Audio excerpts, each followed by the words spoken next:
The desert wind swept across the endless dust plains like a living creature made of sand and sorrow, carrying with it the echoes of lost tribes, fallen warriors, broken treaties, and the silent suffering of men who had tried to tame a land that refused to bow. Among them was Jackson Colt, a lone rancher, whose eyes had once sparkled with the certainty of destiny, but now dimmed beneath. The brutal drought that had strangled his ranch, killed his cattle, and choked the last shoots of wheat until the soil cracked open like a wounded beast. He stood on the porch of his broken homestead, watching the horizon for anything signs of rain, signs of luck, signs of God, but the sky remained a dull brass dome that mocked him. So he saddled up his old horse Sable and rode out into the dying dusk, hoping that movement might distract him from the truth that he was running out of time. The sun dipped low, bleeding red over the jagged mesas, when Jackson heard a sound. No, not a sound, a tremor, a vibration so deep it shivered through Sable's bones. The horse froze, ears twisting. Jackson instinctively reached for the rifle slung across his back as the ground quivered again. Then again, like something enormous was walking across the earth. At first he thought it was an earthquake, or maybe a herd of buffalo, but then he heard it a voice, female, wounded, yet powerful enough to shake dust from canyon walls. A voice speaking in Apache tongue so ancient that even the wind hesitated to interrupt it. Jackson nudged Sable forward, riding toward a narrow ravine where the trembling grew stronger. And when he rounded the sharp bend, the breath was stolen clean out of his chest, because there, kneeling in the center of the ravine with one hand pressed against her side as bright crimson blood poured through her fingers, was a giant Apache girl, no fable, no hallucination, but a towering 15-foot warrior maiden whose braids fell like rivers of obsidian and whose skin glowed faintly with the ember-like warmth of living earth. Her eyes opened, huge and burning like twin sunsets, locking onto Jackson with a mixture of fear, pride, and desperate determination as she whispered, her voice rolling like distant thunder, "Do not fear me, rancher.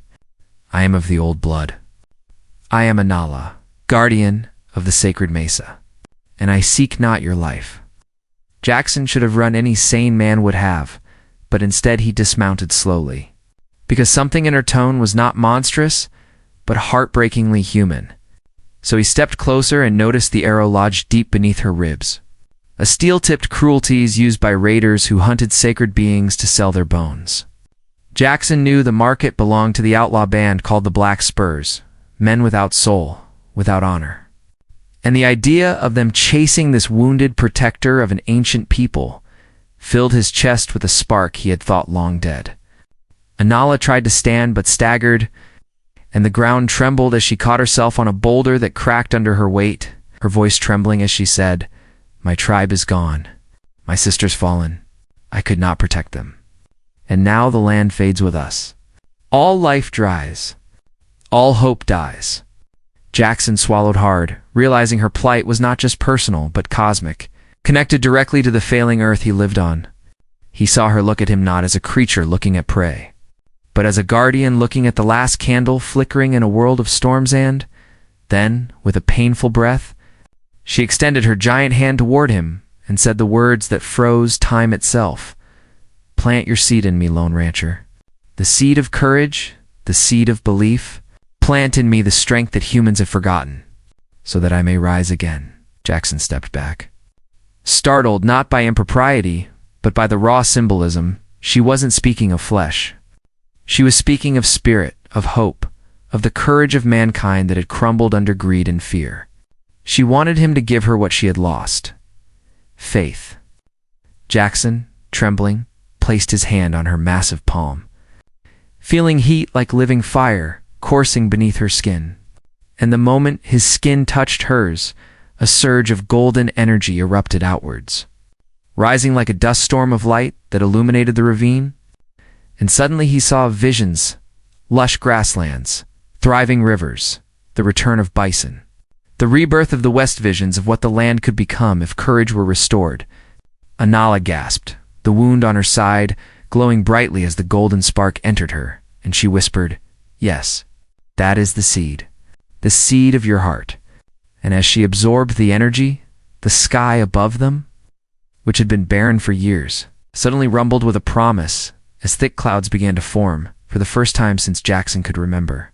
He stared in awe while Anala rose to her full height, still weak, but no longer dying, and towered over him like a monument carved from divine stone, saying, "You have begun the renewal, Jackson Colt. But the Black Spurs hunt me still, and if they kill me, the land will wither forever. You must help me stand. You must help me fight." And Jackson, who had once believed he had nothing left to give, felt something ignite in his chest, a wildfire of purpose, and he nodded with a determination he had not felt since boyhood. Together, rancher and giantess, last human believer and last guardian of the old ways, prepared to rise against the evil that hunted both mankind and spirit alike. As somewhere beyond the horizon came the distant hoofbeats of the Black Spurs. Closing in like a storm of death, night rolled across the desert like a dark river, swallowing the mesas and shadows, while a restless wind whipped through the ravine where Jackson Colt stood beside Anala, the giant Apache guardian, watching the horizon tremble under the distant thunder of approaching hooves.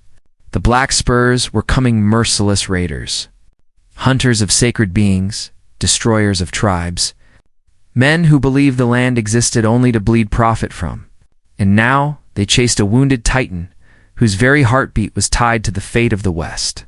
Anala steadied herself against the canyon wall, her 15-foot form swaying as the golden spark Jackson had given her flickered within her chest like a fragile ember fighting an unforgiving wind.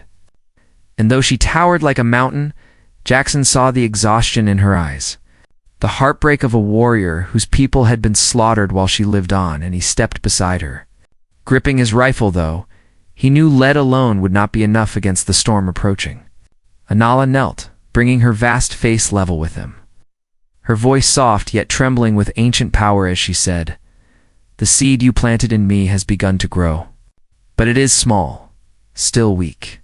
I do not yet have the strength to stand alone." Jackson touched her massive arm, feeling her skin pulse like warm stone, and answered, "Then you won't stand alone. Not tonight. Not ever again." And something in those words struck deeper than the golden spark itself. For the giantess closed her eyes and drew in a breath that shook pebbles loose from the canyon walls, as if the loyalty of one human could mend cracks left by centuries of betrayal. Then came the shrill whistle of the Black Spurs leader Silas Crow, a man with a dead man's stare and a smile that could freeze blood, riding a jet-black stallion and flanked by 50 armed riders whose torches burned like hungry spirits in the darkness.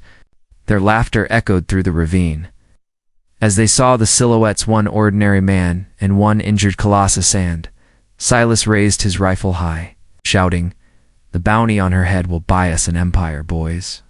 Bring her down." And in an instant, the night exploded into chaos as gunfire lit up the darkness. Sparks flying from the rocks, bullets ricocheting around Jackson like angry wasps. Anala pushed him behind her, raising one enormous arm like a living wall, her stone-tough skin absorbing bullets that would have torn any creature apart. But each impact weakened her further, her breath coming in ragged roars as her knees trembled under the barrage. Jackson darted from cover to cover, firing at the Black Spurs, knocking one rider off his saddle, then another. But there were too many, their torches closing in like a ring of fire. Silas Crow advanced with icy confidence, a grin widening as he saw Anala sag, her glowing chest dimming, and he shouted, "Giants die tonight, girl. You should have stayed hidden in your sacred caves." Anala lifted her head, eyes blazing faintly, and whispered, "The land will rise against you." But her strength faltered, and Jackson knew she would fall unless he rekindled the spark inside her. He sprinted toward her, dodging bullets, his boots sliding through dust as he climbed onto a boulder to reach her giant shoulder. Placing his palm against her skin, shouting over the gunfire, "Anala, look at me. You told me the land dies without you. Now fight for it. Fight for your tribe. Fight for this world." In something in his voice, raw, desperate, unbroken, sent a tremor through her tightened heart. Golden lights surged for an instant, brighter than before, and Anala rose slowly, painfully but surely. her shadow stretching across the ravine like the silhouette of an ancient mountain awakened from centuries of sleep. The Black Spurs hesitated, their horses rearing. As the giantess straightened to her full height, eyes blazing with renewed fire, and she slammed her massive palm into the ground, unleashing a shockwave of golden energy that shattered boulders and threw raiders from their saddles as if a storm had swept through the canyon. Silas, thrown but unbroken, scrambled to his feet, leveling his rifle at Jackson instead of Anala, snarling, "If I can't kill the beast, I'll kill the fool who feeds her." But before he could pull the trigger, a colossal shadow fell over him as Anala's giant hand descended, fingers closing around Silas like an iron cage, lifting him off the ground.